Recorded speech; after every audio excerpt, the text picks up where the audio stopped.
Caitlin and welcome to my channel. This video is my first video of 2026. 2025 was genuinely such a long and strange year. It had good parts, it had bad parts. It had a lot of bad parts, but we are through it and now we are on to the next year and I am so excited. Last year, my first video of the year was my year in reading and I'm going to be doing that again. I spent most of my year tracking my reading on Goodreads, but within the last week of 2025, I downloaded Fable and have been using that pretty heavily since then.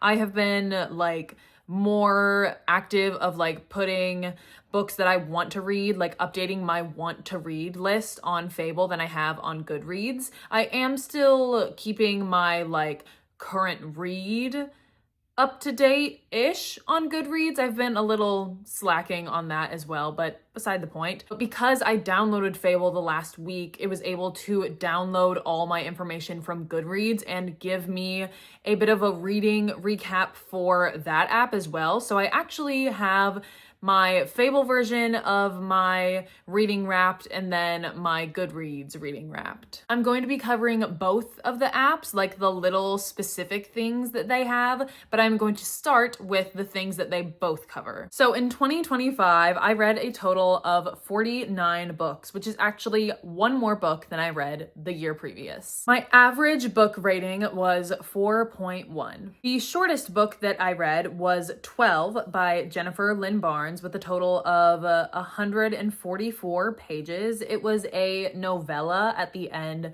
of her series, The Naturals, and I loved it. And the longest book I read was If It Makes You Happy by Julie Olivia with 512 pages. The most popular book I read this past year was Frida McFadden's The Housemaid, with over 5 million people having shelved it on Goodreads and it being on over 600K lists on Fable. And the least popular book I read this last year was Sunny Skies Ahead by Hallie Ann. It's on 118 shelves on Goodreads and on 22 lists on Fable. So that was the information that was kind of on both apps, and I just decided to put them together, obviously, but now I'm going to go into a couple of little specific things. For example, my total pages read, according to Goodreads, is 17,560. My average book length for last year was 358 pages. And the highest rated book that I read this past year was Sunrise on the Reaping by Suzanne Collins, which has a 4.50 rating. Now to some of the specifics from Fable. The genre that I read the most of was romance, with a total of 22 books. My hottest take was giving Normal People by Sally Rooney 2 stars when the average rating is 4.5. And quite frankly, I stand by that decision. I don't want to say I hated that book because I don't hate any book, but I did not like it, that's for sure. And then there were actually a couple of categories that I got to pick. The first category was a book that brought you joy, and I picked Fall I Want by Lyra Parrish. I read that book at the end of this year, and I was absolutely obsessed with it. I need to read that entire series next fall, so bad. The book I picked that got me out of a reading slump was Spiral by Bal Cabra. I'm honestly not sure if I am saying that author's name correctly, and if I'm not, I'm really sorry.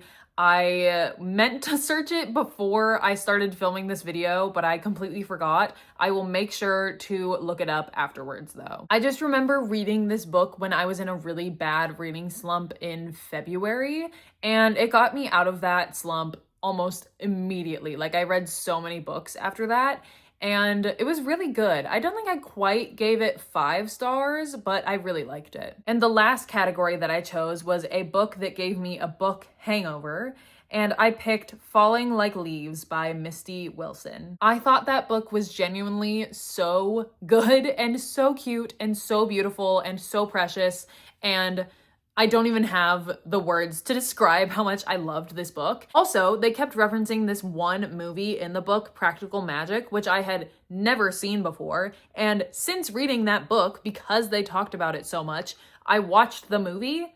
And now I consider it one of my favorite movies of all time. And that is all the statistics from my year in books. Now I want to discuss a couple of things that I'm hoping to do that are book related this coming year. Bookish New Year's resolutions, if you will. In 2026, I want to allow myself to DNF books because I have such a problem with not just putting down a book that I'm not enjoying. Like, I will make myself finish it if I'm already reading it, even if I'm having a terrible time, and even if I end up rating the book 2 stars at the end of the day. But I need to stop doing that because life is far too short to waste my time on books that I know I'm not enjoying. Another thing that I'm looking to do this next year is going back to doing monthly reading recaps. I'm thinking that I'll kind of switch back and forth between seasonal and monthly reading recaps for every year. So for 2025, I did seasonal reading recaps. For 2026, I'll do monthly, and then 2027, I'll go back to seasonal, and so on and so forth. I don't know if this is a feature on Fable, but it is on Goodreads that you can write a review for like each percentage of the way into the book that you are. And I think I want to start taking advantage of that because I have lots of thoughts on certain books, and I should be expressing them as the thoughts come to me, not just waiting until I finish to say my piece. And the last thing that I want to do for this video is discuss some of my anticipated reads for 2026. Now, this is not in any particular order. I'm just going to be kind of listing them in order of release. Also, I know that there are so many books that have been announced that I literally am going to forget. That's just like how it works with me. I can be very forgetful sometimes. So within the last couple of weeks, every time that I saw a book announcement or like a reminder that a book is coming out this next year, I wrote it down in my notes app, but there is not a lot of them, admittedly. So let's just get into it. First up, on February 26th, we have Endgame by Willa Gray. I believe this will be the author's first ever publication, which is super exciting, and it's a hockey romance, so I think the likelihood of me enjoying it is very high. Next up, we have a second book in a duology, The Thorn Queen by Sasha Payton Smith, on April 14th. I absolutely loved The Rose Bargain and have been so excited for the next book ever since I finished it, even when it wasn't even announced yet. And I am so excited for when it does come out. It is going to be so good, or at least I can really hope that it's going to be really good. Next, on July 26th, we have In Stormy Weather by Chelsea Curto. This is going to feed into my love for the movie Twisters so much because it is a romance book about at least one, if not both, of the characters being storm chasers, which was the plot of Twisters, and I loved Twisters. Like, it was genuinely, unironically, my favorite movie of 2024, and Wicked came out that year. So I am very excited for this book because I have been craving some more like storm chaser, weather related books ever since that movie, but I can't find anything that quite fits it the same way that that movie did. And I think this is going to be pretty dang close, so I am very excited. Next up, we have what will be the 4th book in a series on August 4th, Embrace by Bal Cabra. I actually haven't even read the 3rd book in this series yet, and for some reason, I'm like kind of scared to. I don't know why, because I really liked the first 2 books. So I just need to get on that. But I am very excited about this 4th book. If for no other reason, then the cover is really cute.